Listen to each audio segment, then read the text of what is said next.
贺锦熙，哎，看看这些够吗？你这是干嘛呀？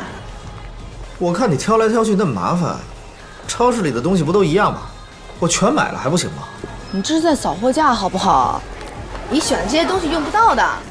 这不都一样吗？说好今天都听我的，现在就想反悔了是不是？行，听你的，你说了算。好了，那我这边东西选的差不多了，我要去图书区看一下。哎，那这些东西呢？放回原处啊。我放啊？不然呢？不是。老方啊，今天他们小两口都不在家，让露露呢随便弄点什么东西就行了，别弄复杂了。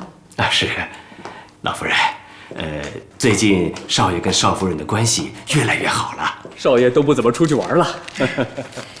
是啊，还是得找时间带着锦溪出去玩玩。